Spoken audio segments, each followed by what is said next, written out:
Hello everyone and welcome back to another video on the channel, and as promised today we're going to be talking about League 2 transfers. We're going to be ranking the League 2 clubs based on their January transfer windows. This is the first time I've done a tier sort of based video ever, so yeah, if you guys enjoy it, please let me know, and please do give me a little bit of slack because it's the first time I've done a video like this, but I did promise some transfer related content. We're going to have 5 different tiers. We've got a GOAT tier for the transfer window, which I feel perhaps is the best. Then we've got great, good, average, and then poor. There are going to be a lot of average, but I'm going to try and avoid that category as much as possible. And of course, this is based on incomings and outgoings. So yeah, it's obviously going to take both into account. But yeah, without further ado, let's get stuck in straight into the tier list, and we're going to go through alphabetically. We are going to start with Accrington. Now, Accrington have brought in a fair few players from non-league. Charlie Catton came from Chester. You've got the likes of Charlie Brown, who came from Morecambe as well, obviously in League 2. So some decent attacking additions they brought in. Did loan out Jimmy Knowles to Boston, where they signed him from. I would say this is bordering maybe average or poor. Undecided at the minute. I know I said at the start I'm going to try and avoid the average category, but I'm going to put them there for now. I'm going to change them as I go along because it's going to be reflective. So they're going to sit there for now. I'm kind of averaging between average and poor, just because I think that they haven't really added loads of quality.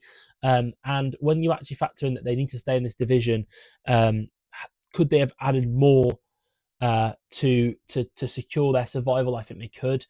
Maybe they can't because of budgets, etc. But you know, I can't go as far as saying it's a good window. They didn't lose too many key players, which makes me want to say, you know, maybe it wasn't a poor window as such, but even so, not the best transfer window that you're ever going to see.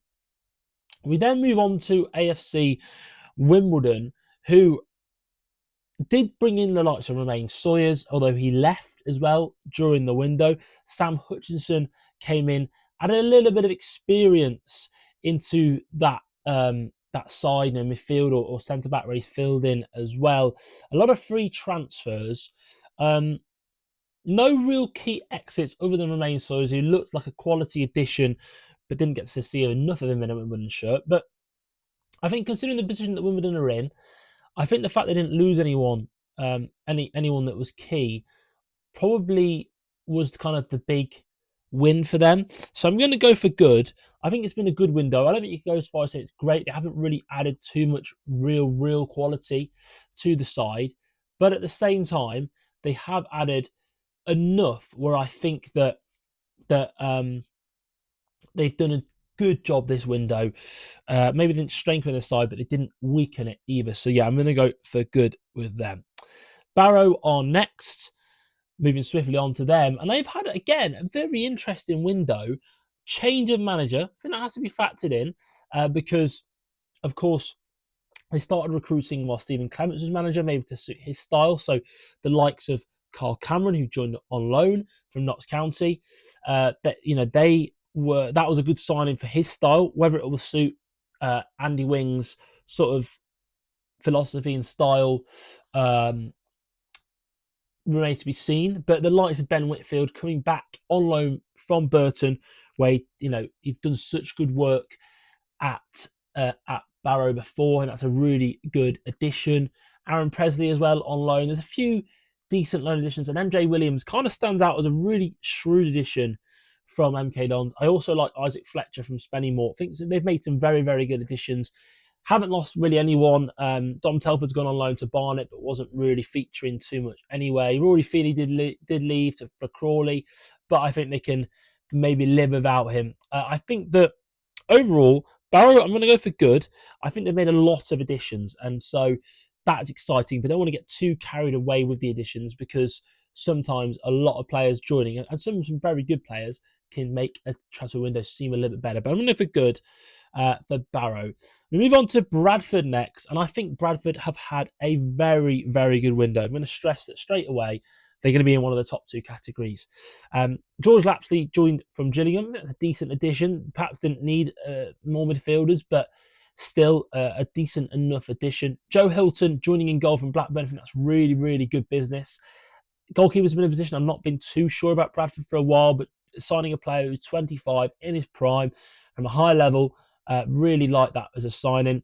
But it's these two that I want to talk about: Tommy Lee and Michael Mellon. Oh, a quick mention of Romani Critchlow as well, a good signing. But Tommy Lee from MK Dons and Michael Mellon on loan from Burnley. Not really featured yet, but I do think he is going to be huge, especially considering they lost Andy Cook. You could kind of count him as a departure because of his injury, I guess, but it's not really in their control. But they went out and replaced him really well, not just with Michael Mellon, but Tommy Lee as well, who I think is a League One player.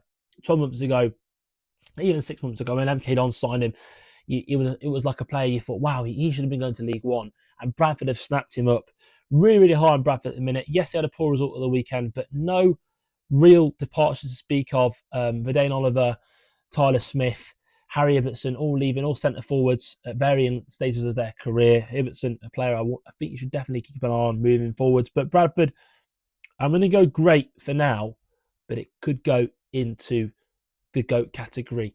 We will see. But I think that's a really good window. Some really strong additions. Tommy Lee, I think, is a fantastic acquisition for the club. Just because he had a not ideal spell at MK Dons doesn't mean he isn't a good signing. Bromley are next up. Bromley, in a weird position where they don't need to strengthen really to stay up. I think they're in a good position as it is. But they've made some interesting additions. A couple of good loanees, Maldini Kakuri from Arsenal and Adam Mayer from Millwall. Huge fan of him. He was really good at Morecambe. Kind of surprised maybe they didn't go back in to get him, but he went to Bromley instead. Nicky Kabamba on a permanent is a really interesting one. Just because of his age profile, I think he's an interesting signing because do they need him to stay in the division? Probably not. And I think some of the younger additions they've made, the likes of Brooklyn Alunga, for example, on a permanent, really like that one. Harry McCurdy joining on deadline day or just after on a free transfer for Hibernian was a bit of a surprise, I'll be honest. Very interesting move that, and one that I certainly didn't see coming, but I think could work out for the best. It's kind of a low risk, I guess, because he's got a very high ceiling, but unsure of him. Levi Manchi went out on a permanent, and Callum Reynolds went to Bournemouth. I think that's a bit of a blow, to be honest. I know that he's in his mid-30s, so you don't necessarily need a player of his age, but I think that he's played a lot of games for them this season, so to lose him, a little bit of a blow. I'm going to go for average for Bromley. I think that kind of is indicative of the position they're in. I think they probably had a better window than Accrington, so I'll try and put them higher than Accrington. There you go. But I don't think they had maybe a good window, but maybe indicative of the position they're in where they don't need to have a good window, like they're in a solid position as it is. So I think average maybe is a little bit harsh, but they're the top end of that. I don't think they're quite as good as some of the others. Then again, some of their additions, Nicky Kabamba I think is a really good signing, so maybe they could sneak into the good category. Carlisle are next. They're a really difficult team to assess because they signed loads of players who suited Mike Williamson's style. And I think if Mike Williamson was still the manager, I'd actually be tempted to put them here into great because I think they did a great job of addressing the issues they had, which was they didn't have the players to suit Mike Williamson's style. However, they've since sacked Mike Williamson on deadline day, which was a crazy decision. And that, for me, bumped them down to at least the good category, maybe even lower. And I'm going to go as far and go say they've had a poor window. Hear me out. And that's such a flip-flop, I know, from saying they had a great window. But they had a window which suited his style. Paul Dummett came in, a player he played with at Newcastle. So clearly his signing. Stephen Wern, he brought him at MK Dons, got him at Gateshead. His player. Kevin Scott, used him at Gateshead. And he also knew the coaching staff from Notts County. Some of Williamson's coaching staff was from Notts County. Callum Whelan was under Williamson at Gateshead. They signed these players to suit the style and the players that he trusted. And now you've got the issue of the exact same they had under Paul Simpson, which is you've signed a load of players in the summer which suited Paul Simpson's style. You then recruit a manager, Mike Williamson, who plays a different style, and they don't fit his mould. You then sign a load of players to fit the Mike Williamson mould, and then you sack him, and then you make another appointment. I'm not 100% sure yet, obviously, who it's going to be, but probably not going to suit that style. Probably not going to be a possession-based coach. So for me, it's a poor recruitment because they've added a mishmash of players to not suit another style yet again. They've not followed through on it. And it just feels all over the place, the recruitment and everything about Carlisle at the moment. So I've put them in poor. I think that's a fair rating based on the factors that I discussed there. And they lost a few players. John Mellish went to Wigan, huge player for Carlisle over the years. Big player. Harrison Neal went to Fleetwood as well. So a few players that I think, and Luke Armstrong as well, went out on loan. So if they do get a coach in that wants a centre forward that plays, a bit more boisterous type of player, they've lost him as well. So I think a poor window is a fair rating. Cheltenham, going to be honest, didn't really add too much. Timmy Dieng probably stands out as the real exciting signing in terms of he's a promotion winner, experienced player. And if Cheltenham are going to make a late push for the playoffs, which is not out of the realms of possibility, I don't think it's likely, but it's not impossible, then he's the type of player that could fire them there. But I think what's also important is that they didn't lose any key players. And that's really, really important, that they didn't lose anyone too sort of important to them. Loads of loans out, loads of loans in. I'm going to put them in average, very much on the fence there, but I don't think they've done a lot to really change. Would have maybe liked to see a few more additions from non-league. The kind of the recruitment drive they've been going down over the last 12 months or so. But yeah, not quite an amazing window. I kind of skimmed over Cheltenham there, but there's not a lot to talk about with them. So I've gone for average. Don't think it's been a bad window by any stretch of the imagination. We move on to Chesterfield. Now, Chesterfield's a really interesting one. They've recalled a few loans. Tim Akinola, Bailey Hobson, Kane Drummond all came back, which were, interesting recalls. They also added a few decent players. Dylan Duffy and Jack Sparks joining, wide players that can do a lot of damage. Dylan Duffy also made his move permanent. It was a bit odd. I think he played one game and then made it permanent. I can't quite remember. Carl McFadzean came in, but I think he got injured pretty much straight away.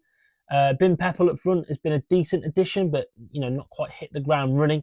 And then Genoa Donatian from a much higher level, player that Paul Cook has used before and knows and trusts. Didn't lose anyone massive. Obviously, James Berry departing was.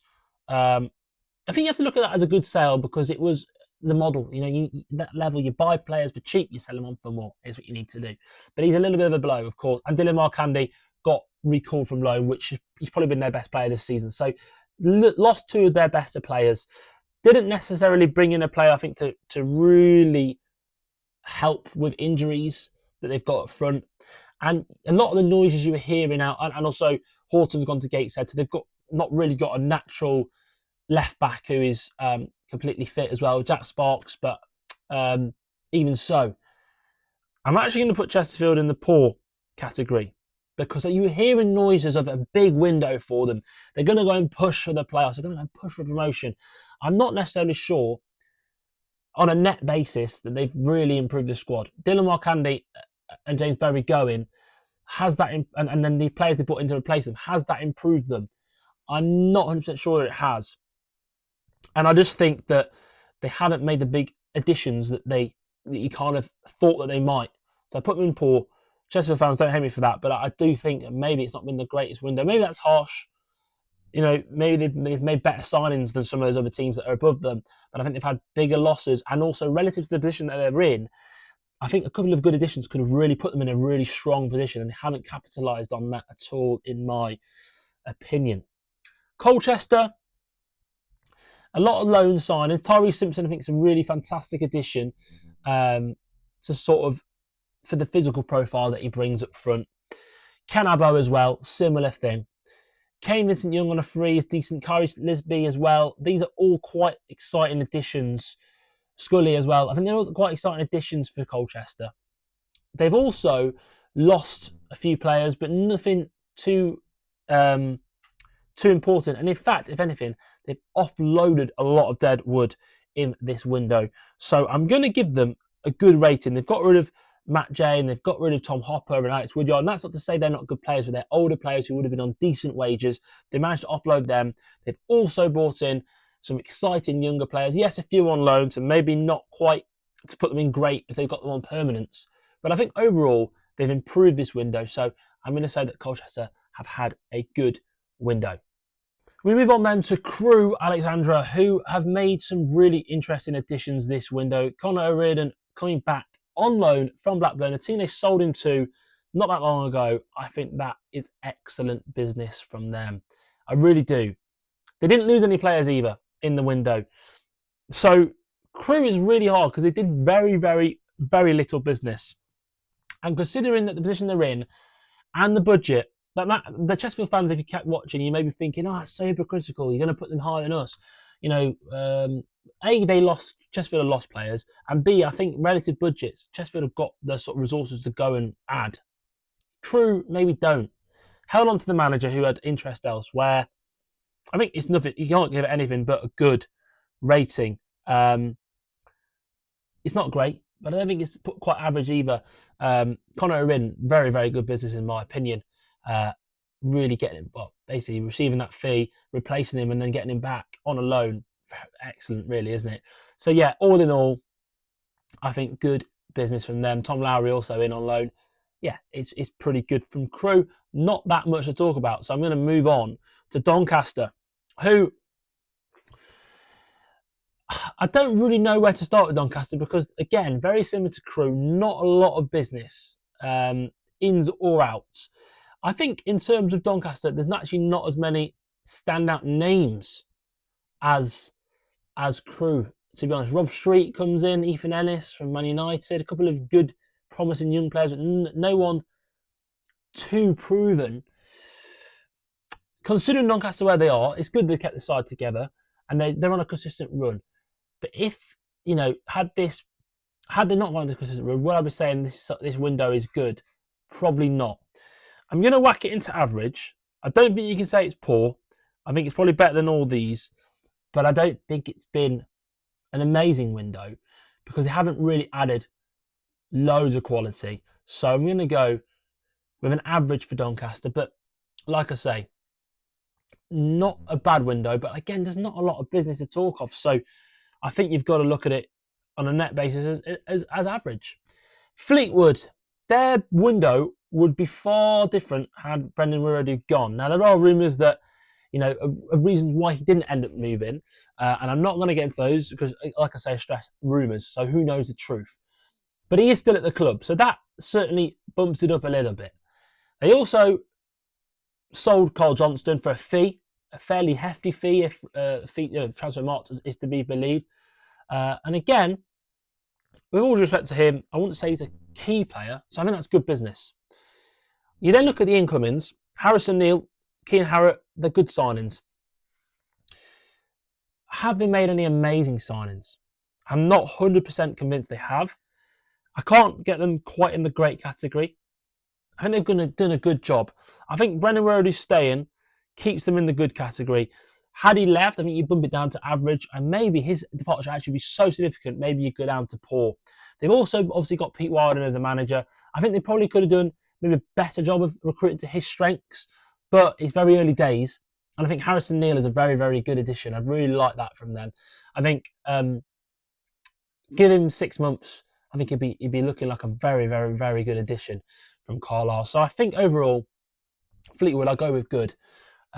With Brendan Wiredu, him staying at the club really helping in that regard. Gillingham, Nelson Kumbenny coming in on a permanent, really like that as an addition. Really, really like that. Outside of that, not been that impressed with the business, I'm going to be honest. I understand why they've not done a lot of business because they're in a position where their season's kind of over. Or is it? Their promotion hopes are definitely over. So not reinvesting loads of money in makes sense. I think some of the young loans they brought in, I don't really get because of that reason.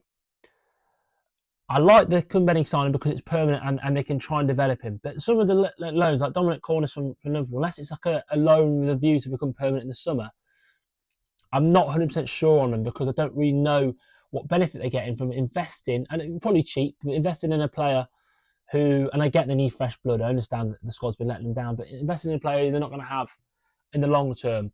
Then again, they might not be in this division next season if they fall through the trapdoor. That is very, very unlikely. I want to stress that. But I do think they could have done a little bit more in the window to ensure their Football League survival. I also don't think they got rid of enough of the so-called dead wood. There's a lot of players who I think probably on fairly big wages. They're aging, and I think this squad needs a real refresh and reset. With that in mind, I've gone for poor because I just don't know if they've done enough to really clear out and reset from where they need to be.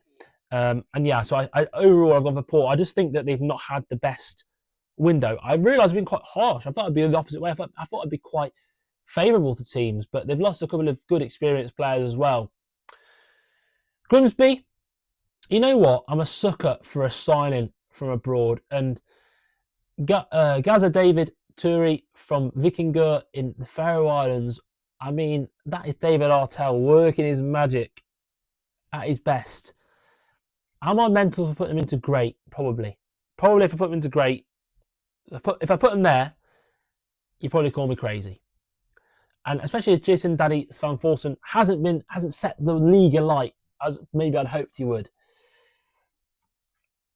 So I think that's a bit too far to put them into great. I'm going to put them very high good, but they may go up to great. I just love that signing. I just think that type of addition is brilliant. That type of addition is brilliant. Come on.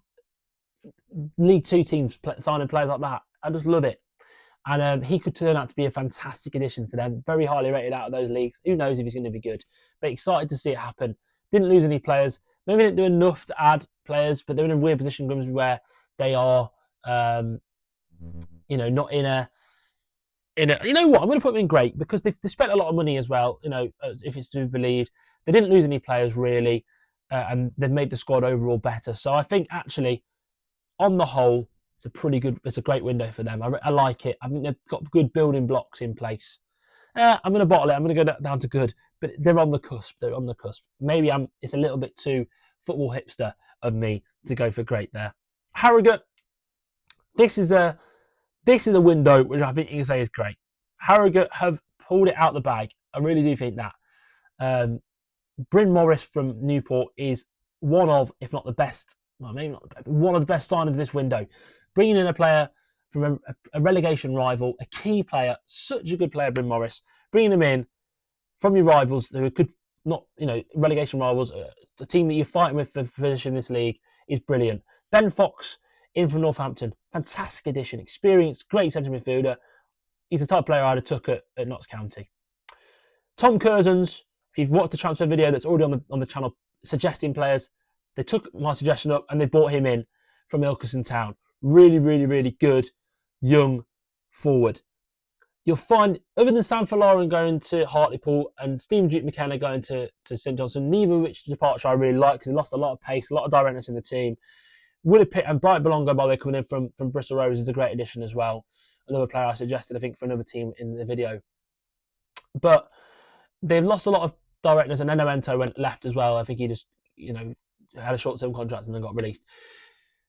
Other than losing the pace and directness, which they have, they've really strengthened. I think you're going to be hard-pressed to find a better window than Harrogate. It's a fantastic window. They've really given themselves every chance of staying in this division. A team who you don't necessarily associate with having a big budget. They've invested, they've brought in key players, they've brought in youth, they've brought in experience, they've brought in quality for now, brought in a real blend. I really, really like it. So fantastic, fantastic work from Harrogate. And from Harrogate, from one really good window, we move on to another really good window, MK Dons. Let's talk about the exits first, and a few surprises in there. They let go of a lot of players, and I think that was the issue of MK Dons. They've got a massive bloated squad, too many options to work with. Tom Carroll, Matthew Dennis, they both went out on a free on deadline day. I think they're going to be very, very good pickups for a couple of sides. Ellis Harrison, Jack Tucker, Nathan Harness, Callum Tripp, all going out on loan. I think that they're, again, offloading players. Then you've got Brooklyn Ilunga, Stephen Wern, Tommy Lee, MJ Williams, Joe Pritchard, all leaving the club as well on permanence. Darragh Burns as well going to MK Dons. To Grimsby from MK Dons. We're talking about MK Dons. A lot of outgoings.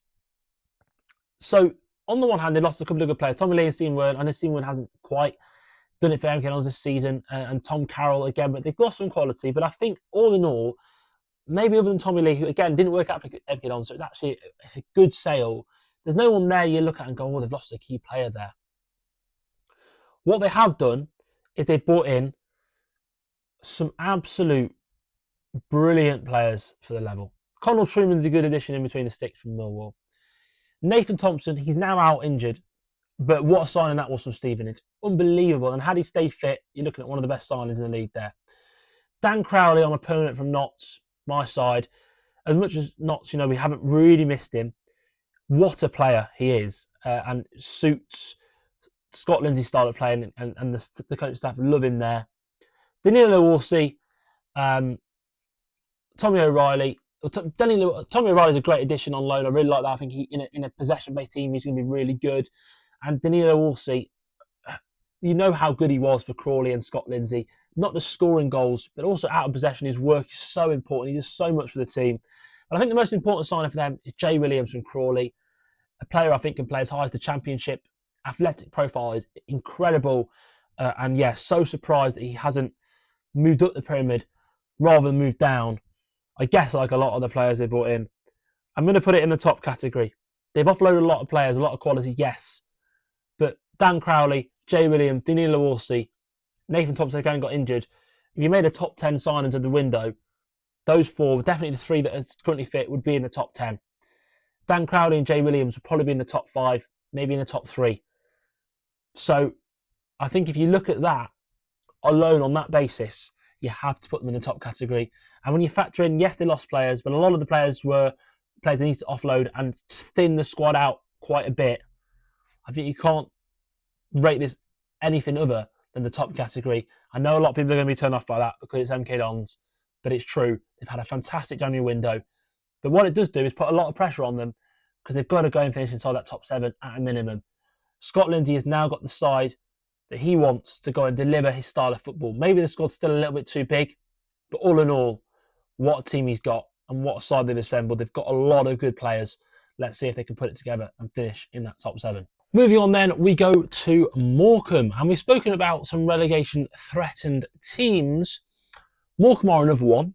I actually think they've had a really, really strong window, despite the fact they haven't done a lot. They haven't added an abundance. What they have done is they've added some players in some key areas, and they've added goals. And goals are what's going to try and might keep them in this division.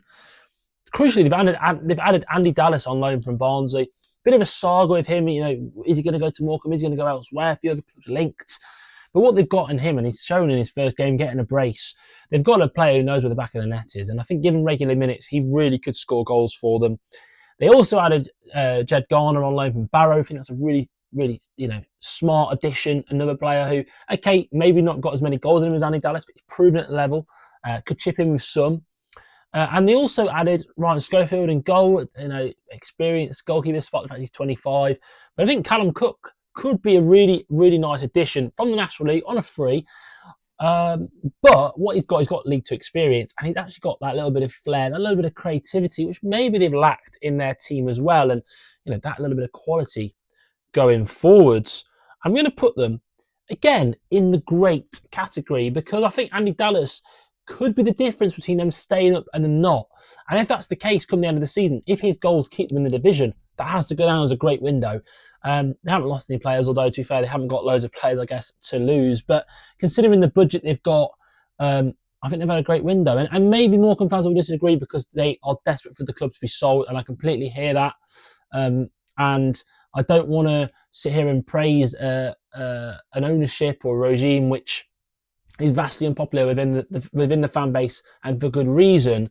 But I do think the players they have added and the work that Derek Adams is doing is nothing short of remarkable. So I think that, some of the additions Derek Adams has made has to go down as a great window. Another relegation threatened side on Newport. And I think that for me, despite the fact that they've signed some, Dave Ajiboye, they've signed a couple of lads from the Welsh League. Josh Martin came in on a permanent. He'd done okay at Notts as well. Jaden Warner as well, another player Notts fans will know about. They've added some decent players, and of course the big exit though is Bryn Morris, and for me that is the key talking point with that one, because you've let a player walk to a relegation rival, and I understand the reason. He can't stand in his way sort of thing, and you don't want to do that. But I personally think that puts you down as having a poor window, letting a player of that quality walk away to a team that your direct rival for a place in this division. I'll also add that the players they have brought in, okay, Warner and Josh Martin could be good additions, but they've been patchy, even for Notts, who are side, of course, in a much stronger position. And I think the players they brought in are all risky signings. You don't look at many of them there and go, that's a proven addition that's going to help them keep them in this league. And when you look at some of the teams around them, like Harrogate, who have took arguably one of Newport's best players over the last couple of seasons, and Newport haven't replaced him with a like-for-like experience. All the players, the oldest player they brought in is Ajiboye, 26. The rest of them are 23 and below.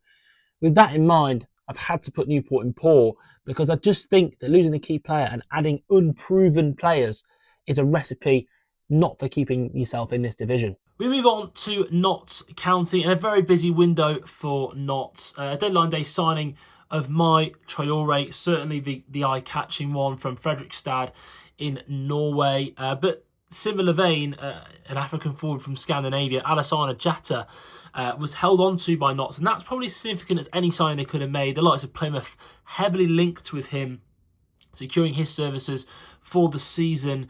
Absolutely huge for Notts and potential promotion aspirations. One big sale was, of course, Dan Crowley going to MK Dons. A big player for Notts, not only in terms of his overall play, but just his goals and his output. Really, really excellent. So, yeah, I think that he was a big loss. But then again, Notts, so far we haven't really looked like we've missed him, but I think he has to go down as a big loss because of how much output he did have and what a good player he is, regardless of if you think that the team perhaps is better as a result. I think that remains to be seen. Charlie Whittaker brought in from Everton on a short-term deal. Could be a good signing. Looks good so far. Unproven. Will Jarvis on a long-term deal. That could be a very, very canny bit of business. Still very, very young. And Zach Johnson on almost like an emergency loan. Very good cover signing for the injuries to Lewis Macari and Lucas Ness. So I think overall a very good window for Notts, and elevated by Mai Traore's addition late on. I think Will Jarvis and Whittaker on their own, young players, especially Charlie Whittaker gets extended beyond the summer, then maybe that they go down as very good signings in their own right. Well, they would be. But I think Mai Traore, whilst he's unproven, is an extremely exciting signing. Keeping hold of Jatta, and also based on how good Jatta has been, another similar type of signing. I think Notts have got to go into the great category right there.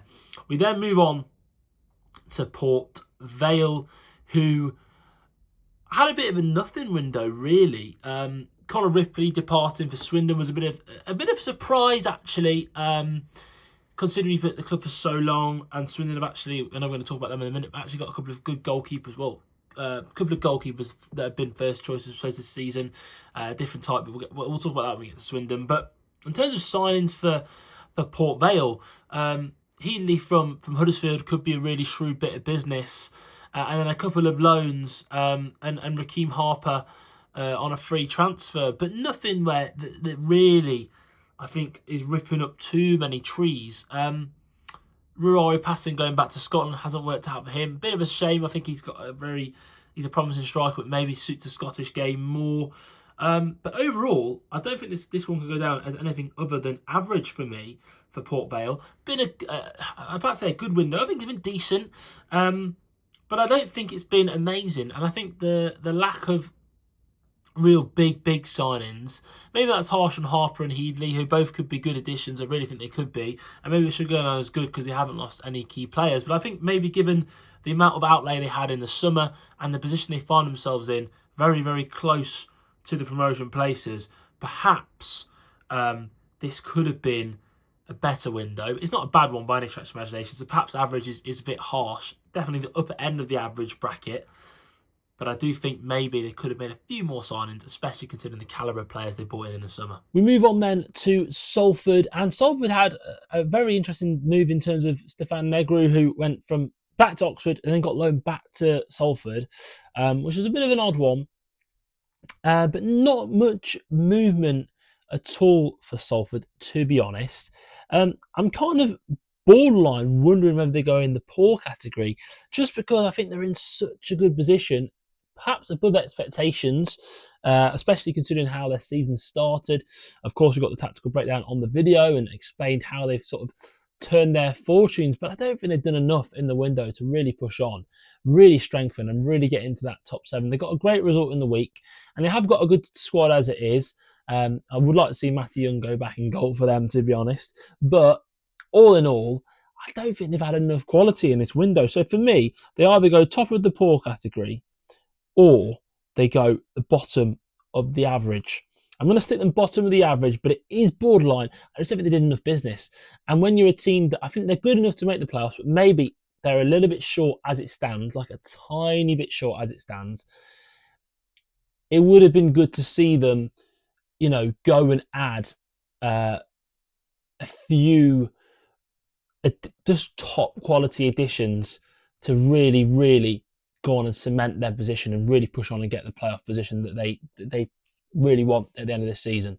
Moving on then to Swindon Town, we just briefly touched on it with Connor Ripley there in goal. A bit of a surprising signing just because they've got Jack Bycroft, Daniel Barden in goal. I really like Bycroft, but Connor Ripley is a great shot stopper and a really experienced pair of hands in between the sticks. The only real sign of note, Tom Nichols in on loan from Mansfield, okay. Joe Wesleyan from Burnley. But Swindon, in fairness, and in terms of outgoings, Jeff King left, and other than that, and Longelo went to Salford. But other than that, not really anything to really talk about.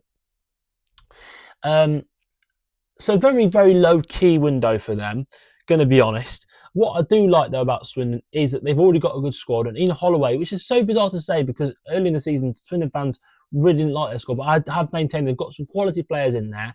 And Holloway's turned it around. They're the informed side in the division. So they didn't really need to add players. I think what they've done is really... if you count adding Holloway as a winter edition, as a January edition, he's not January, of course. But if you do, that's fantastic business. All very young players. I'd say it's in the average. I don't think you can go any better than that, just because, there's not been enough business to go higher. But I do like the squad they've already got, and keeping it together, keeping it strong is a good thing. We move on to Tranmere. It's a poor window. They are free-falling, and they are in a position where, okay, they didn't lose anyone, but then again, not to be disrespectful, who in the Tranmere team are you looking at and taking? Amari Patrick, outside of that, who do you go and take? Like, there's not many players who've had the form this season to go, oh yeah, they've had a great time of it. So I think you're looking at, it's been poor. They're nose diving down the table. They've added no real quality, proven quality. A couple of young lads on loan from United and a lad from Blackburn, and that's no disrespect to them. I don't want to say just a couple of young lads, because of course they're young players, they could have quality, they come from good pedigree, but you need proven players when you're fighting for your lives. And the points they've picked up recently, nowhere near it. You'd maybe expect Nigel Adkins to use his contacts, get someone in. None of that, none of the above has happened, and what it's resulted in is it's a Tranmere side that's lacklustre as it is, and I don't think they've got any stronger. And for me, that they've had one of the worst windows. They had to add quality to try and keep them in this division. As it stands, yes, they would stay in, but on the form, maybe they'll drop out. Carlisle, I never rate them as having a poor window, but that was, at least they've made additions, at least they've tried, at least they've had the outlay. Morecambe, I've got them down as great. Tranmere are weaker than the rivals around them, so I've had to put them in poor, and I think they've perhaps had one of the poorest windows, if not the poorest window of them all. Adding no one, it's a terrible, terrible thing to do at this stage in the season, when you're in the position that they are. And then finally, we've got Walsall. Walsall's really tough because, of course, Nathan Lowe was recalled, and that is huge. That is huge. Recalled by Stoke. They lost Jamil Matt as well. Nathan Lowe being comes out of the control. And at one point, it looked like they're going to keep hold of him, and then all of a sudden, they lost him. And he's been the top scorer and been a huge difference maker for them. And since he's gone, the form has really taken a hit. But to be fair to them, they bought in Levi Manchi, they bought in Ethan Whitley on loan from United. They also bought in Ellis Harrison as well. They bought in a lot of forwards, and I do like that.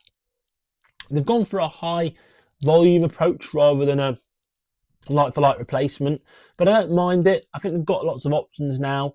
I don't think you can say it's a great window because they lost the best player, and they went and not the best player, but the talisman, and they didn't add any real proven quality. But they've got a huge buffer, and I did like the fact that Ellis Harrison's proven, to be fair, and I did like the spread of players they've got, and they also brought in, a decent range of ages.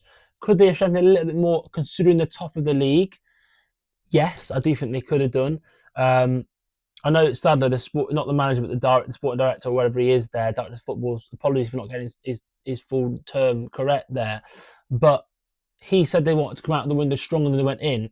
I'm like, do I think they've done that? No. I think Nathan Lowe is better than the forwards they've got, or at least is in better form than the forwards they've brought in. And I'm not convinced they've strengthened in other areas.